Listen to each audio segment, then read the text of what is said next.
नमस्कार प्रेक्षकांनो, मालिकांची दुनिया या चॅनलमध्ये तुमचे स्वागत आहे. तू हिरे माझा मित्र या मालिकेमध्ये आपण बघणार आहोत की आता आजी मात्र अर्णवला समजावत असते की वाईट आठवणी मागे सोडून आपल्याला पुढे जायलाच लागतं. तेव्हा मात्र अर्णवला ईश्वरीची गोष्ट आठवू लागते, कारण ईश्वरी सुद्धा त्याला तेच समजावत असते. म्हणून तो आजीला म्हणतो, आजी बरोबर आहे तुझं, वाईट आठवणी मागे ठेवून पुढे जायलाच हवं. आणि त्यामुळे आता आजीच्या डोळ्यात पाणी येतं आणि मामा मात्र आजीला शांत करतात. दुसरीकडे वल्लरी मात्र आता विचार करत असते, 15 वर्षांनी ही माझ्या समोर आली म्हणजे काय, मी घाबरून जाईल का? अजिबातच नाही. त्यावेळेस तिने माझ्यासोबत जे केलं त्या बदल्यात मी तिचा सूड घेतलाच आहे, आणि आता असं कसं सोडून देणार मी तिला? शक्यच नाही.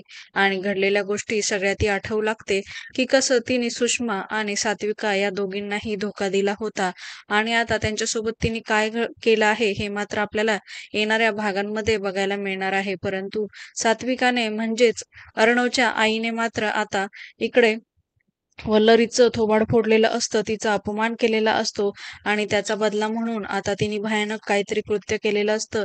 हे आपल्याला लवकरच कळणार आहे. मालिकेच्या अशाच येणाऱ्या भागांमध्ये आपण बघणार आहोत की इकडे अर्णव मात्र आता पुन्हा एकदा ईश्वरीच्या घरी जातो. तेव्हा मात्र तो म्हणत असतो की मँगो विथ मस्त व्हॅनिला आईस्क्रीम किती मस्त वाटतं आहे ना खायला. तर तेव्हा लगेचच आता ईश्वरी नम्रताला बाजूला करते आणि ती म्हणू लागते अर्णवला, मला त्रास द्यायला तुम्ही नेहमीच पुढे ना.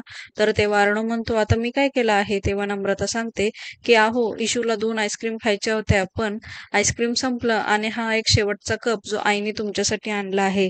तेव्हा मात्र आता लगेचच अर्णव तिला काय म्हणणार इतक्यात ईश्वरी रागाने तिथून निघून जाणार. तर पुढे ती म्हणते, कधीतरी कोणासाठी त्याग करावा, आणि ती निघून जाते. तेवढ्यात अर्णव तिचा हात पकडतो, हे घे, आपण आईस्क्रीम शेअर करूया, नाहीतर उगाचच माझ्या पोटात दुखेल, असं मात्र तो तिला म्हणतो. मालिकेच्या अशाच नवनवीन भागांसाठी आपल्या चॅनलला नक्की लाईक करा, शेअर करा, सबस्क्राईब करा.